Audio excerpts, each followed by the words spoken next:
Hi viewers, నా పేరు doctor Kranti Kumar Reddy, consultant andrologist, J andrology and men's health.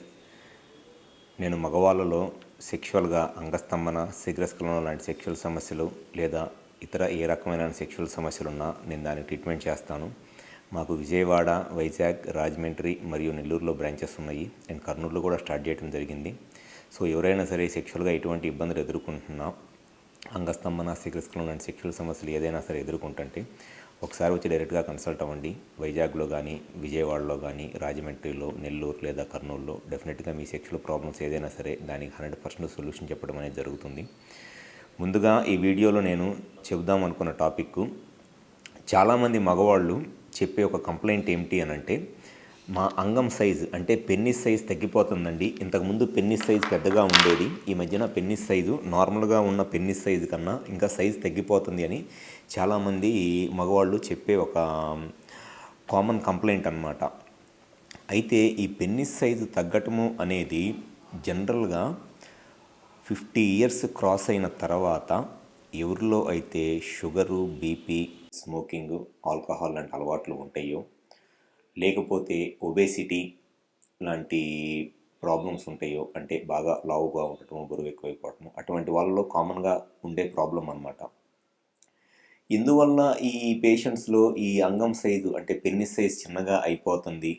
And ఈ పెన్నిస్ size చిన్నగా అయిపోవటం వల్ల వాళ్ళకి వచ్చే ప్రాబ్లమ్స్ ఏమిటి, సెక్షువల్ ప్రాబ్లమ్స్ ఏమిటి అని అంటే, ముందుగా ఈ పెన్నిస్ సైజ్ చిన్నగా అయిపోవటానికి మెయిన్ రీజన్ను, ఎప్పుడైనా సరే షుగరు, బీపీ, స్మోకింగ్, ఆల్కహాల్ లాంటి ప్రాబ్లమ్స్ అలవాట్లు ఏదైనా ఉన్నా స్లోగా ఈ పెన్నిస్ లోపల ఉన్న మజిల్లు డ్యామేజ్ అయిపోతూ ఉంటుంది. షుగర్ వల్ల కానివ్వండి, బీపీ వల్ల కానివ్వండి, లేదా స్మోకింగ్, ఆల్కహాల్ లాంటి అలవాట్లు ఉన్నప్పుడు ఈ పెన్నిస్ లోపల ఉన్న మజిల్ స్లోగా దానికి వచ్చే బ్లడ్ సప్లై తగ్గిపోయింది. ఎప్పుడైతే పెన్నిస్కి బ్లడ్ సప్లై తగ్గిపోయిందో అక్కడున్న మజిల్లు ష్రింక్ అయిపోయింది అనమాట. సో దానివల్ల పెన్నిస్ సైజు స్లోగా చిన్నగా అయిపోతూ ఉంటుంది.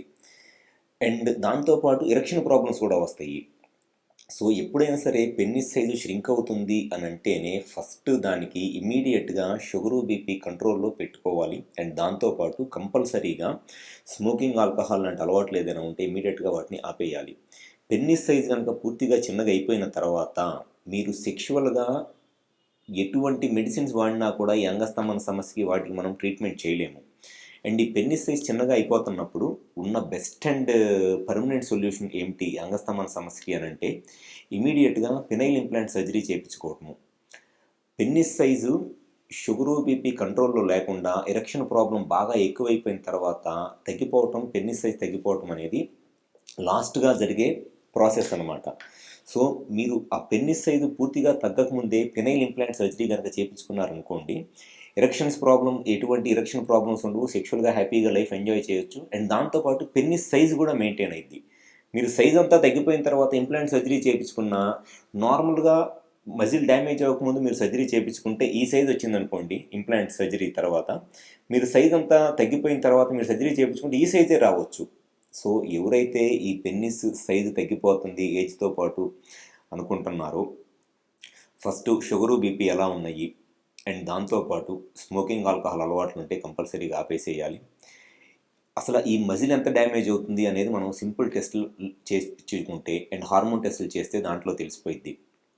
సో ఎవరైతే సెక్షువల్గా ఈ అంగస్తంభన సమస్యతో బాధపడతా దాంతోపాటు అంగం చిన్నగా అయిపోతుంది అనుకుంటున్నారో, మీరు ఇమీడియట్గా ఒక ఆండ్రాలజిస్ట్ని కన్సల్ట్ అవ్వండి. పెన్నిస్ సైజు పెద్దగా ఉన్నప్పుడు ఇంప్లాంట్ సర్జరీ చేయించుకుంటేనే ఆ సర్జరీ చేయించుకున్న దానికి మీకు ఉపయోగం ఉంటుంది. సైజ్ అంతా చిన్నగా అయిపోయిన తర్వాత మీరు ఇంప్లాంట్ సర్జరీ చేయించుకున్నా కూడా ఉపయోగం ఉండదు. సో సెక్షువల్గా ఈ పెన్నిస్ సైజు గురించి ఏదైనా డౌట్స్ ఏదైనా ఉంటే, మీకు దానికి కరెక్ట్గా రీజన్ తెలుసుకోవాలి, సొల్యూషన్ కావాలి అనుకుంటే ఒకసారి మాకు విజయవాడ, వైజాగ్, రాజమండ్రి మరియు నెల్లూరులో బ్రాంచెస్ ఉన్నాయి. ఒకసారి హాస్పిటల్ నెంబర్కి కాల్ చేసి అపాయింట్మెంట్ తీసుకొని వచ్చి కన్సల్ట్ అవ్వండి. మీకున్న ప్రాబ్లంకి కరెక్ట్గా రీజన్ ఏంటి అనేది చెక్ చేసి 100% మీ ప్రాబ్లం నేను సొల్యూషన్ చెప్తాను. Thank you.